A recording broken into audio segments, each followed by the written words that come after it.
The wind coming off Lake Erie always had a way of finding the cracks in your coat. Even on a mild February afternoon, it still slipped into your bones like a memory you didn't ask for. I felt it that day as I stepped out of the Cleveland Community Credit Union, clutching a manila folder to my chest, the final paperwork confirming that the debt I'd carried for 21 years was finally gone. I should have felt free. I should have felt victorious. But instead, I felt empty. It's hard to celebrate when the thing that ruined your life never deserved to exist in the first place. I started toward the light rail station, joining the current of people moving with purpose, faces buried in phones, earbuds in, the usual symphony of modern life. I walked slower than them. 66 years old gives you permission to slow down. You've earned it. But then I saw him. At first, it was just a fluorescent safety vest at the corner of the platform, the kind given to workers who clean the public areas. He was sweeping near the trash cans, his shoulders hunched, his back tilted slightly to the left. The tilt hit me first. Then the way he paused every few seconds, pressing his hand against his side. Then the familiar, slow shake of his head like he was arguing with himself and losing. My heart stopped. My breath vanished. The world shrank until it was just me, the cold wind, and that unmistakable silhouette. No, it couldn't be. But as he turned, the truth slapped me so hard I felt dizzy. It was him, Elias Mercer, my husband, my ghost, my ruin. 21 years had passed since the morning he vanished with nothing but a 7-word note. It's better this way. Don't look for me. 21 years since lawsuits, foreclosure, humiliation, and poverty swallowed the life we built. 21 years since I learned how to live with resentment as my only companion. And here he was, sweeping gum wrappers at a train station.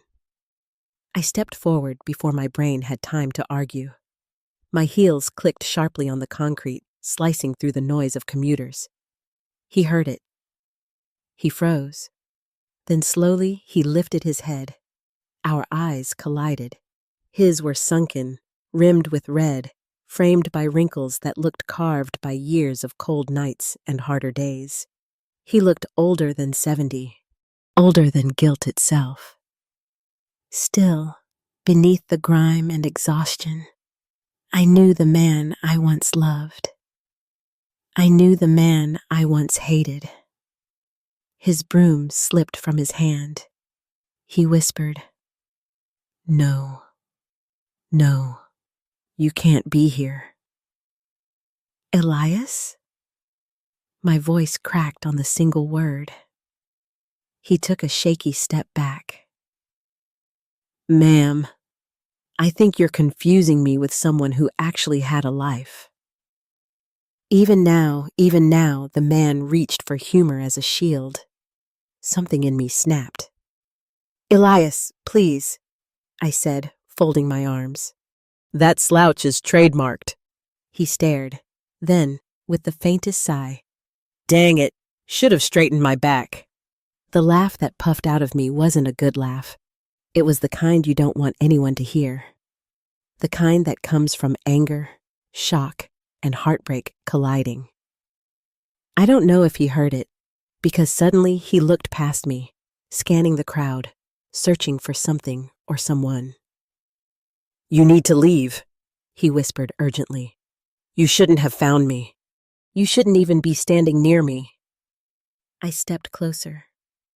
"After what you did to me, you don't get to tell me where to stand." His eyes filled with panic. "Nora, listen to me. For your sake." "My sake?" I barked. "My life was destroyed because of you."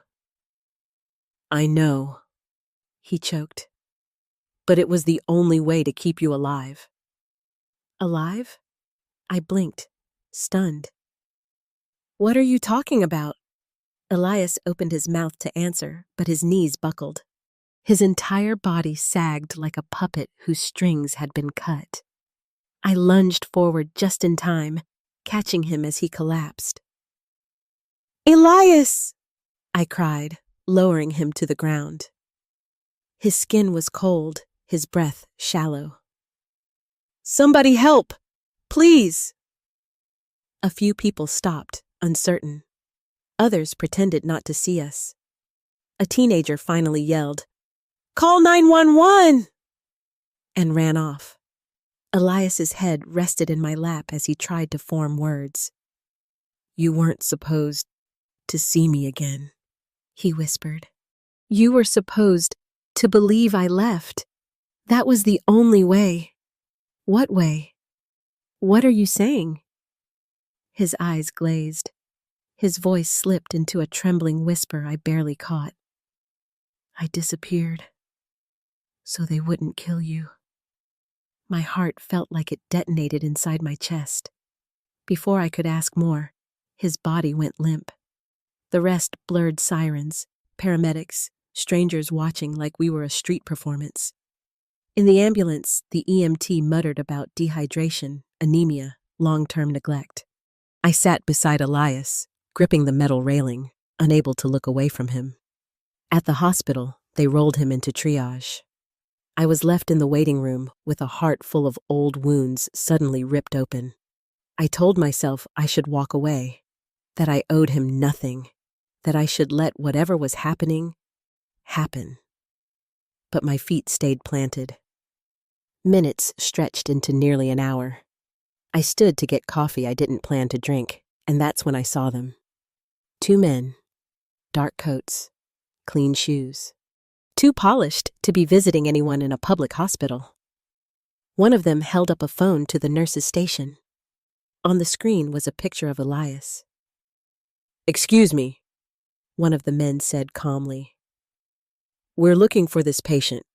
Which room was he taken to?" The nurse hesitated. I didn't. Ice flooded my veins. They weren't family, they weren't friends, and they weren't here to bring flowers. I took one step back, then another. For the first time in many years, I felt real fear crawling up my spine. Whatever Elias had run from 21 years ago, it hadn't stopped running after him. I pressed myself against the wall, heart thudding like it was trying to claw out of my chest. The two men in dark coats stood at the nurse's station, their voices calm, too calm. One of them smiled politely, but it was the kind of smile you offer right before you close a door on someone's fingers. The nurse shook her head. "I can't give you room information without authorization." The taller man lowered his voice. "We won't take long." I didn't wait to hear more. My instincts screamed louder than the hospital intercom. I slipped into the nearest hallway, keeping my head down. Just because I was 66 didn't mean I didn't know how to move quietly. Life had taught me how to disappear long before Elias ever tried it. When I reached the ICU wing, I exhaled for the first time in what felt like an hour. A nurse recognized me and motioned to the glass window. "He's still unconscious," she said softly. I nodded, stepping toward the viewing panel. Elias lay under harsh white lights, his chest rising in uneven waves. Tubes ran from his arms. Monitors beeped occasionally like half-hearted reminders that he was still tethered to this world. Seeing him this way did something strange to me. Rage and sorrow weren't opposites. They were siblings. Twins, even. And they both sat heavily on my shoulders as I watched the man who ruined my life lie helpless in a hospital bed. But then I saw his face pale, gaunt, lined with years of punishment, and something inside me cracked open, just enough to let an old ache rise again. For 21 years, I'd told myself I hated him. But hate is loud, and the truth beneath it is often quiet. Quiet like grief, quiet like unfinished love. I closed my eyes, inhaling slowly, steadying myself. Nora? The voice was small, ragged. I snapped my eyes open. Elias was awake. His gaze drifted between me and the ceiling, as if he wasn't sure which one was real. I pushed the door open gently and stepped inside. You shouldn't be here, he whispered. Well, I said, folding my arms. I am. He swallowed, wincing at the dryness in his throat. You need to leave before what? I stepped closer. Before something happens to me? Elias, something did happen to me. 21 years ago, when you walked out. His eyes squeezed shut, his breathing uneven. For a moment, I thought he was going to pretend again, pretend he wasn't himself, pretend I didn't matter, pretend the world he abandoned hadn't burned down behind him. But then he whispered, I never walked away from you. I was pushed. My jaw tightened. Pushed by who? He shook his head, not in refusal, but like each memory stabbed him from the inside. People who don't like being told no. People who make problems disappear. And you? I asked bitterly. You disappeared. His breath hitched. To keep you breathing. Something hot pricked behind my eyes, and I hated that he could still do that to me. What are you talking about? I demanded.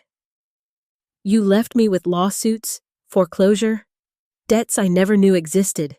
You left me with nothing. I know. His voice cracked, and that's why it worked. I froze. Worked? He opened his eyes again, and the exhaustion in them wasn't just physical. It was the exhaustion of a man who'd carried a secret far too long. Nora, he whispered. They threatened you. That single sentence slammed into me like a freight train. My pulse throbbed in my throat. Threatened me? How? He looked away, ashamed. They showed me photos of you leaving work. Your routes, your coffee shop, which nights you came home late. They said if I opened my mouth about what I found, what they were doing, you'd be the first to die. And it would look like a mugging or an accident. Cold spread across my skin. I stepped backward, needing air, needing distance. For years, I'd thought he'd abandoned me because he stopped loving me, because he was selfish, careless, a coward. But this was something else, something darker, something I wasn't prepared to carry. What did you find? I asked, my voice barely a whisper. He hesitated so long, I thought he wasn't going to answer. When I was an administrator at St. Catherine's, he began, I noticed irregularities, patient records that didn't match outcomes, trials being logged with false success rates, medications misreported, people sick or dying while reports showed they were stable. I gripped the railing at the foot of the bed. You tried to expose it, yes. And the moment they realized I had evidence, they told me the only way to stop them from touching you was for me to fall apart publicly, lose everything, become the villain. If I vanished and you suffered financially, they said it would look natural. They said you'd hate me, and your hate would keep you away from me, which meant you'd stay alive. My stomach twisted. So you sacrificed your life for mine, I whispered, the words tasting foreign on my tongue. It wasn't a sacrifice, he said softly. It was the only choice. His breathing grew heavier. Sweat glistened on his forehead. I stood there, absorbing each word like they were blows. For 2 decades, I'd lived believing he'd chosen to destroy my life. And now everything was turning over like soil freshly tilled. But then the rational part of my brain, the part hardened by 21 years of survival, kicked in. If they threatened me back then, I said, Why are they still watching you now? His eyes widened with a fear so real my entire body tensed. Because I still have something they want, he whispered. Something I never destroyed. Footsteps echoed in the hallway. Elias flinched. I glanced toward the door. Nora, he said, voice trembling. If they find out you talk to me, you'll be in danger again. I straightened my spine, heart pounding but steady. I'm not the same woman I was at 45, I said. I'm never too old to hear the truth. He stared at me with something like awe, like he didn't deserve to have me standing there. The door suddenly opened. A nurse stepped inside. Mrs. Hayes? She asked cautiously. Someone is looking for you at the front desk. My blood ran cold. Elias gripped my wrist with surprising strength. Don't let them follow you. Don't trust anyone. And Nora, whatever happens, remember I never wanted to leave you. His voice cracked on the last word. I looked at him, at the man who broke me and saved me in the same lifetime. I'm not leaving, I whispered back. But I was lying, because something told me that whoever was looking for me wasn't here to offer help. The fluorescent lights hummed overhead as I made my way toward the front desk, each step heavier than the last. I tried to look calm, but my pulse throbbed in my throat. Whoever was asking for me wasn't here for flowers and a get-well card. I paused at the corner, peeking around just far enough to see. A woman stood at the desk, not one of the men in dark coats. She wore scrubs, carried a clipboard, and chatted casually with the receptionist. My breath eased a fraction. But as I watched her, she glanced over her shoulder directly toward the hallway where I hid. Her eyes swept the area like she was expecting someone to show up. My instincts jabbed hard. Not safe. I slipped into the family restroom, shut the door, and braced both palms against the sink. My reflection looked back at me, gray-streaked hair, lines carved by survival, a fear that didn't feel like weakness but warning. 21 years ago, I didn't listen to warnings. I trusted the wrong people. I waited for help that never came. Not this time. After several minutes, I cracked the door open again. The woman was gone. I hurried back to the ICU, my body still buzzing with adrenaline. Elias lay in the same position, eyes closed again, exhausted beyond anything I'd ever seen. His breathing rasped like sandpaper. I pulled the curtain shut behind me. Who exactly are we dealing with, Elias? His eyes fluttered open. Nora, please. No, I said firmly. I'm done being left in the dark.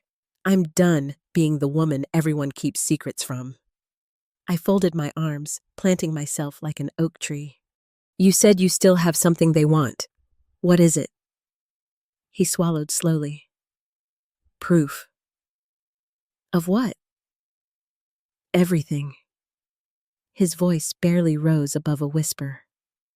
The falsified trials, the doctored medical charts, the money that changed hands, all of it. I stared. You kept proof? All these years? I had to, he said, voice cracking. It was the only thing keeping you alive. They needed me to stay quiet. If the evidence ever surfaced, people far more powerful than you or I would go down. And where is it? I asked. He hesitated. Hidden. Where, Elias?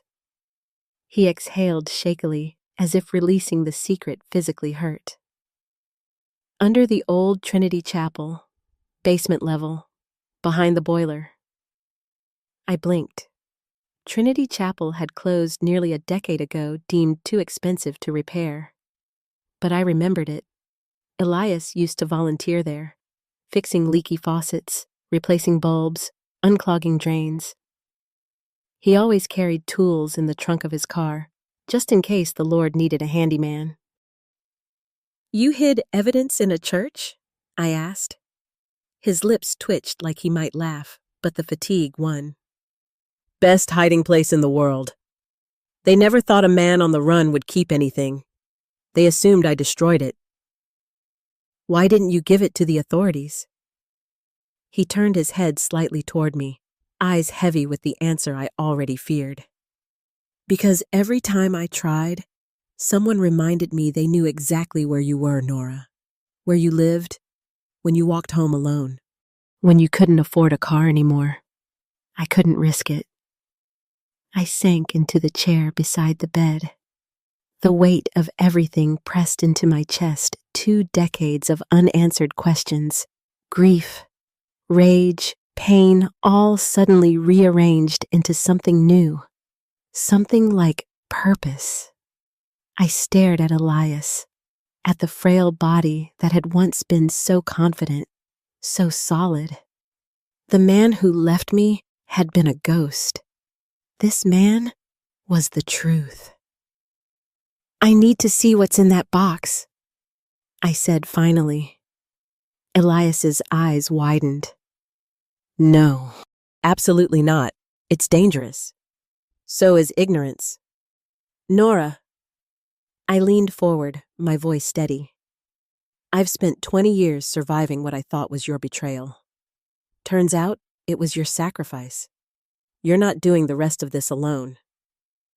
He gave a weak laugh that turned into a cough. "When did you get so stubborn?" "Honey," I said, raising an eyebrow. "I worked at a middle school for 20 years. Danger fears me." Elias managed a real smile, a small, tired one that pulled at something inside my chest. Before he could protest again, a nurse stepped in. "Mrs. Hayes, we need to run more tests. You'll have to step outside." I touched Elias's hand briefly. "I'll come back." His fingers squeezed mine with surprising strength. "Be careful," he whispered. I stepped into the hallway, heart pounding not from fear this time, but from resolve. Outside, the afternoon light was still fading into evening. I drove to Trinity Chapel, a squat brick building at the edge of Tremont windows boarded, parking lot cracked, the steeple leaning slightly like a tired old man. The sign out front was missing letters. T.R. Nitty Hay. L. Sunday service canceled until further notice. I parked behind the building where Elias had said there was a side door he used to access the boiler room. The metal handle resisted at first, then gave way with a reluctant groan. Inside smelled like damp wood, dust, and time. My footsteps echoed as I descended the narrow basement stairs. A single bulb flickered overhead, barely enough to see. The boiler room door was rusted, but it opened with a shove. The temperature dropped several degrees. Pipes lined the walls like silver ribs. Elias's old workbench sat in the corner, covered in dusty tools and abandoned screws. I moved slowly, running my hand along the back wall until I found it the faint outline of a loosened brick. I tapped it, hollow. My pulse quickened. Using a rusted crowbar from the workbench, I pried the brick out of place. Inside the cavity was a small metal box, sealed with a latch so old it looked fused shut. I pulled it out with trembling hands. It was heavier than I expected, heavier than guilt, heavier than truth. I flipped it open. Inside were folders, USB drives, photographs, copies of medical records stamped with falsified signatures, financial transfers, names, dates, charts, victims. Enough to bury a corporation. Enough to topple powerful people. Enough to explain 21 years of silence. A shiver ran through me, not fear, but purpose.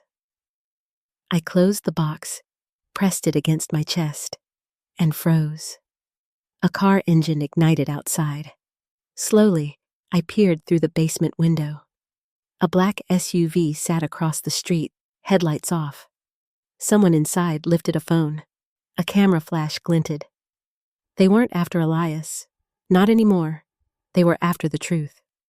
And now I was the one holding it.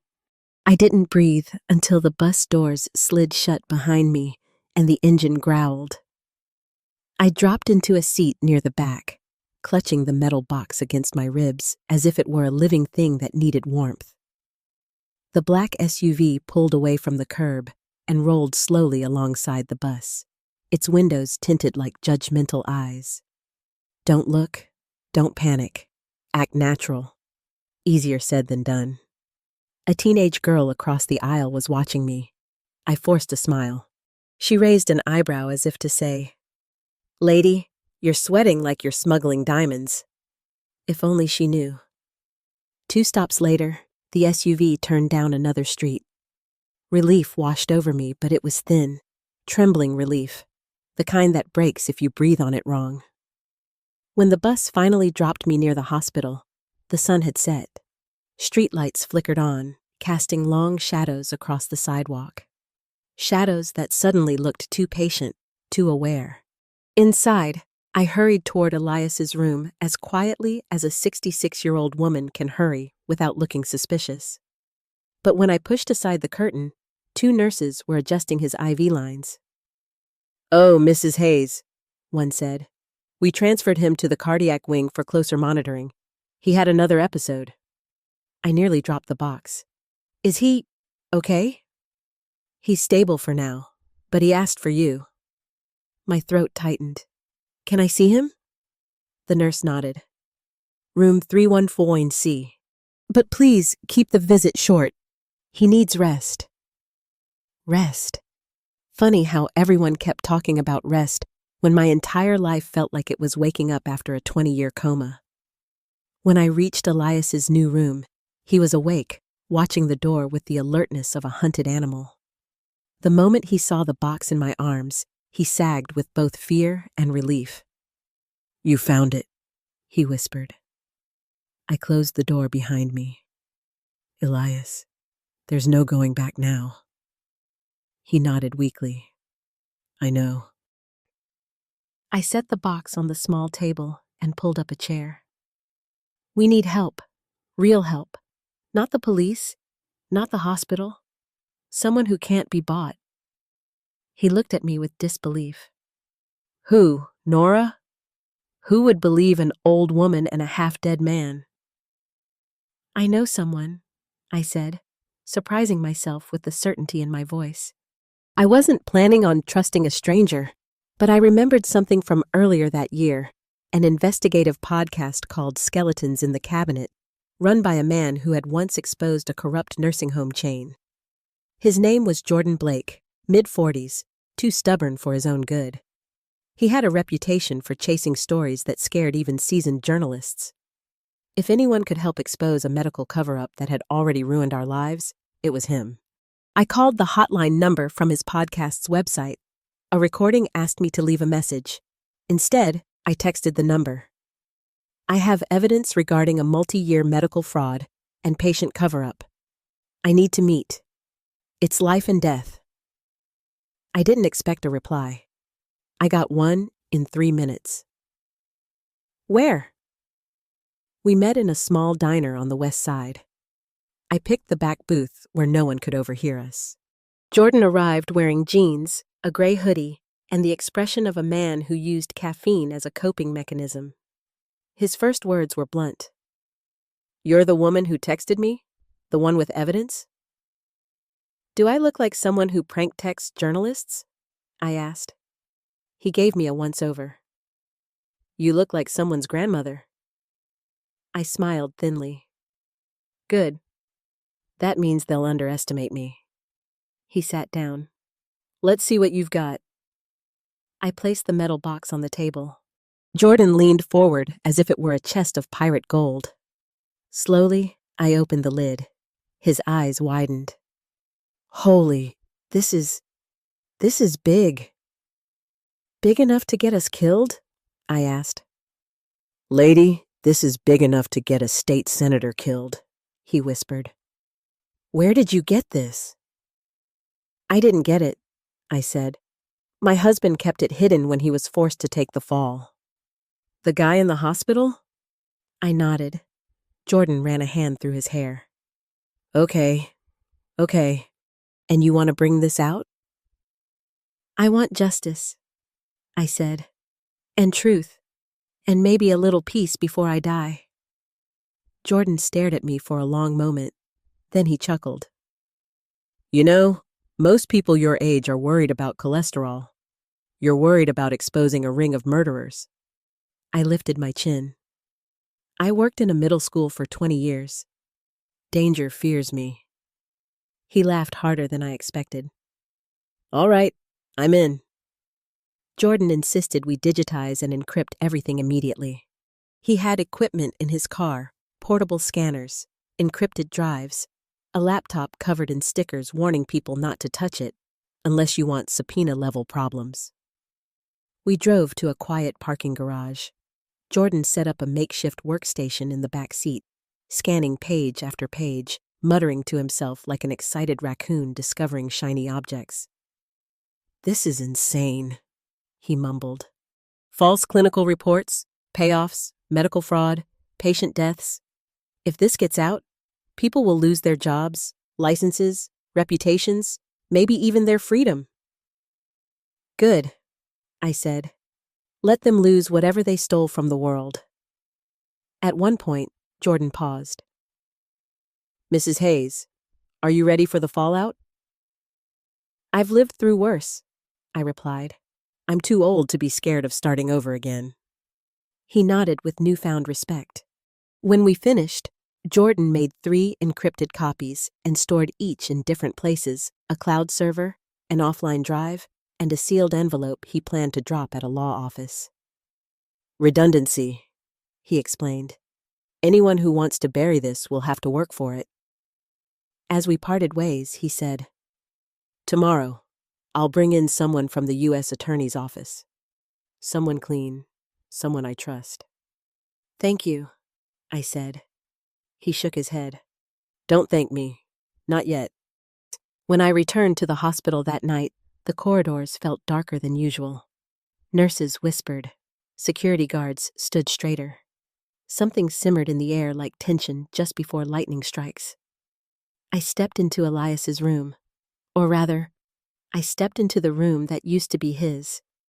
The bed was empty, sheets stripped, machines gone, the monitor unplugged. My heart dropped into my stomach.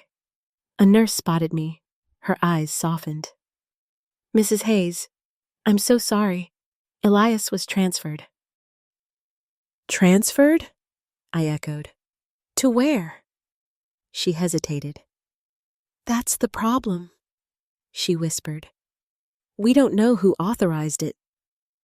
My knees nearly buckled.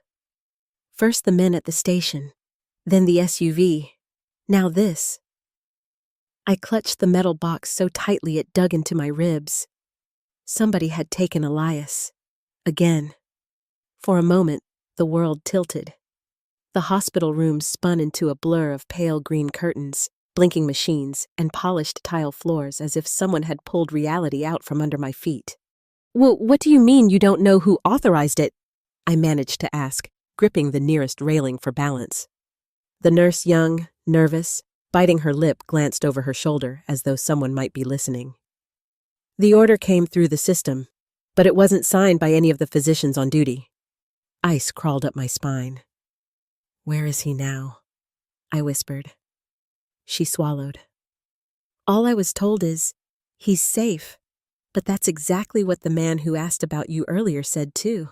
So I don't know what to believe. I didn't either.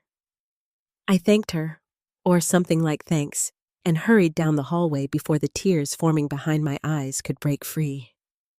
Not grief tears, anger tears. The kind that came from 21 years of being pushed around by shadows. Not anymore. When I stepped outside the hospital, Jordan was waiting near my car, hands stuffed into his hoodie pockets. His expression tightened the moment he saw my face. What happened? They moved Elias, I said. Without permission, without explanation. He's gone. Jordan muttered something I won't repeat, something sharp enough to slice through the cold air. Then he straightened, jaw set. Okay, then we escalate. Escalate to what? I asked. He pulled out his phone. To the only person I trust in federal law enforcement. Minutes later, we were rushing downtown to the federal building. Jordan flashed a visitor pass like he owned the place. Inside a conference room, we met Assistant U.S. Attorney Maya Crawford, a woman in her mid-30s with sharp eyes and a voice that sounded like it had been trained to cut through lies. Jordan made the introductions. Maya shook my hand firmly. Mr. Blake says you have a box of evidence that could trigger a federal investigation. I have more than that, I answered. I have motivation. Jordan's eyebrows lifted. Maya smiled faintly. Good, that helps. I set the metal box on the table. Maya opened it, her face shifting as she scanned the first set of documents. Shock, horror, disgust, then something colder, professional rage. This is enough to launch charges of fraud, obstruction, conspiracy, criminal negligence, possibly manslaughter. She lifted one file. These signatures, these are people in state government. People who threatened to kill me, I added. Maya nodded solemnly. Then we'll handle this carefully. No leaks, no public announcements. We draft subpoenas quietly and execute them simultaneously. We make sure the guilty don't have time to cover their tracks. She looked at me directly. Ms. Hayes, once this begins, you will no longer be a bystander. You'll be a witness. Maybe the witness.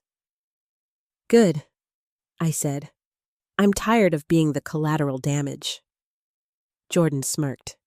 She's not kidding. Maya took a deep breath.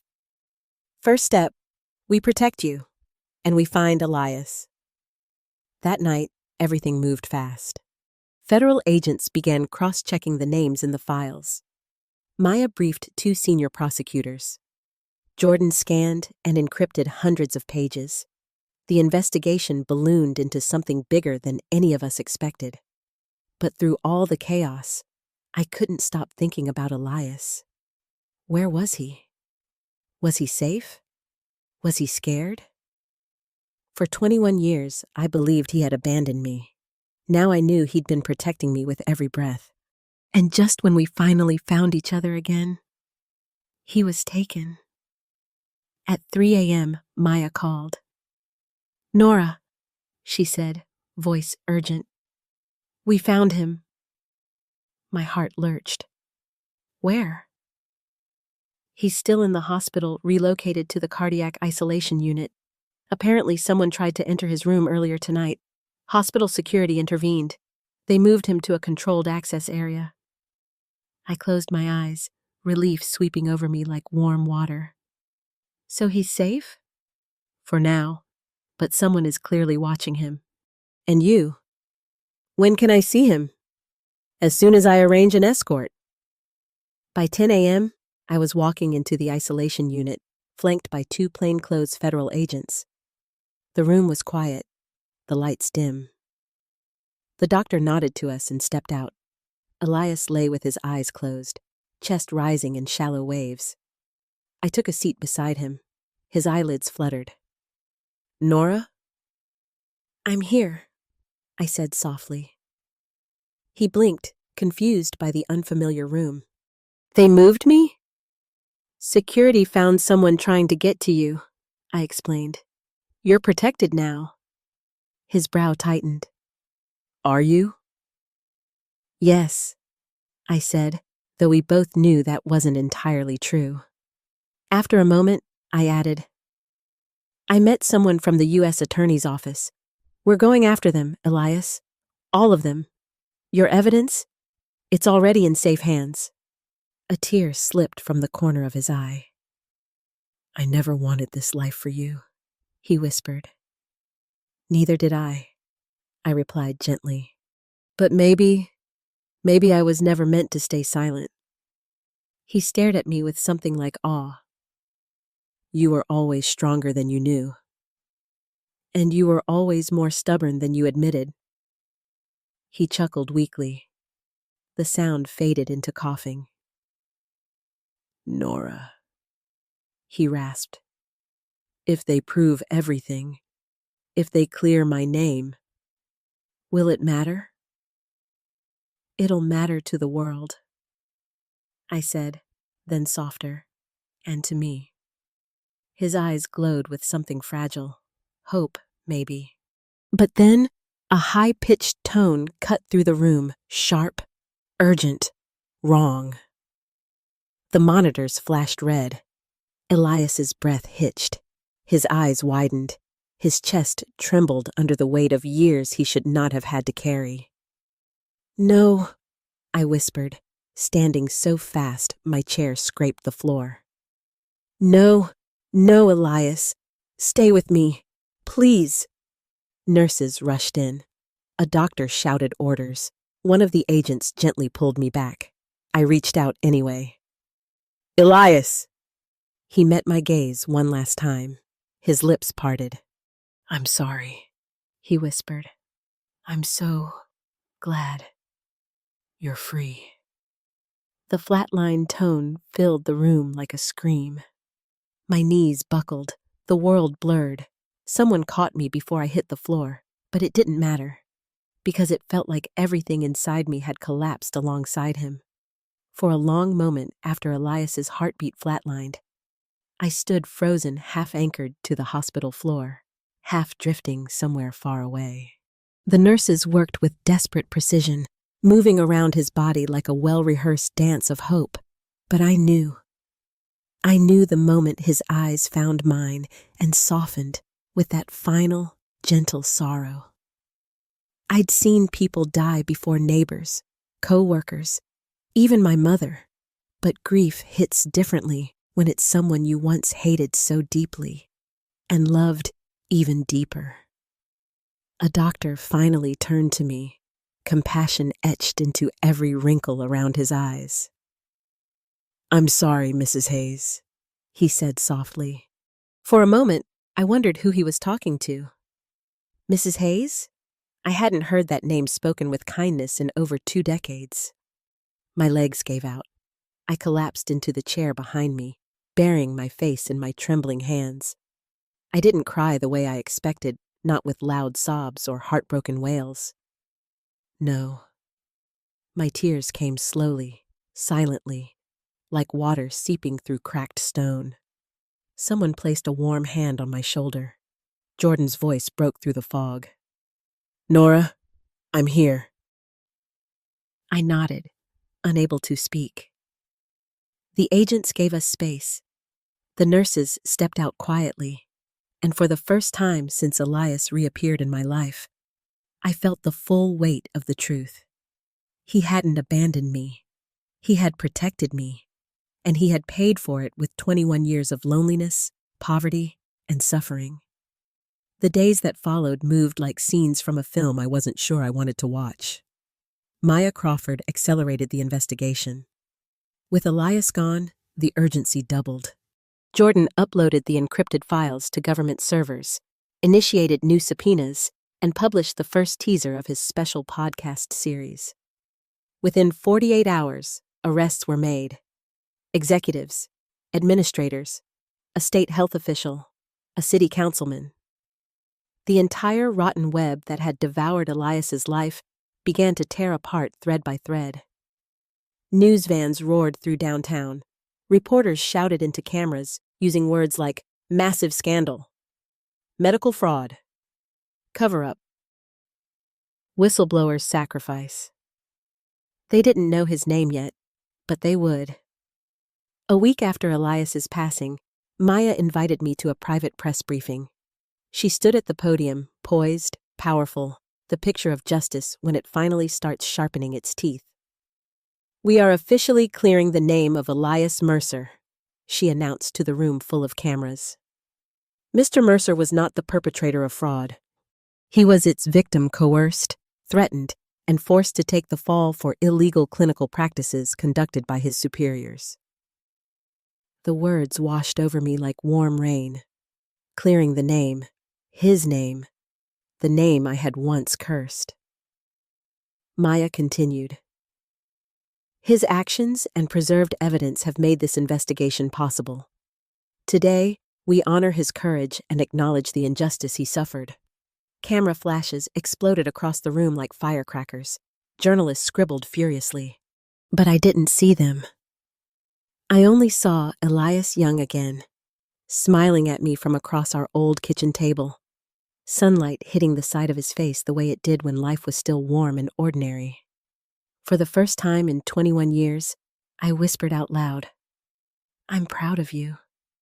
The government awarded restitution funds to me, to families of harmed patients, to several communities misled by the false trial data. It wasn't compensation for love or lost years. Nothing could buy those back. But the world finally understood the truth. And I finally understood him. 3 months after his death, I moved into a modest apartment on the east side. Nothing fancy, just a second-floor corner unit with big windows that let the morning light spill across the floor like honey. The first morning I woke there, I brewed a fresh cup of coffee, opened the window, and listened to the laughter coming from the park across the street. Children shouting, dogs barking, someone strumming a guitar on a bench. Life. Uncomplicated, unbroken life. On the dresser sat a single framed photo of Elias and me taken before everything fell apart. We were in our 30s, standing at the edge of a lake, hair blowing wildly in the wind. Elias had his arm around me, and I was laughing at something he'd said that I could no longer remember. For years, that photo had been a reminder of pain. Now, it felt like a reminder of possibility. I picked it up and traced our younger faces with my finger. "We finally made it," I murmured. "Not the way we planned, but we made it." Later that afternoon, as I sorted through the remaining documents from the metal box, a folded piece of paper slipped out and fluttered to the floor. The handwriting was unmistakably his slanted, neat, careful. My breath stalled as I opened it. "Nora, if you're reading this, it means I never got the chance to explain everything. I'm sorry for the pain my disappearance caused you, but it kept you alive long enough to find the truth. Please, don't remember me as the man who ruined you. Remember me as the man who hoped you'd live long enough to begin again. If the world finally sees what happened, then you won. And if you're free, then so did I." I pressed the letter to my chest. This time, when I cried, the tears were warm, not sharp, not bitter. They washed something away instead of carving something new. That evening, I took a walk through the park. The sky glowed with the golden tint of late spring. A group of children dashed past me, shouting, "Watch out, lady!" with bright laughter. I laughed too. A man on a bench nodded as I passed. "Beautiful evening, huh?" "Yes," I said, breathing deeply. "Beautiful." As I continued down the path, I felt something shift inside me. Not grief, not guilt, not fear. Something lighter, something alive. For 21 years, life had felt like a long hallway with no doors. Now I knew the truth. It was never too late to open one. I paused beneath a tree and spoke softly, letting my words float into the warm breeze. I thought life was over at 66. Turns out, I was never too old to begin again. And for the first time in decades, I believed it.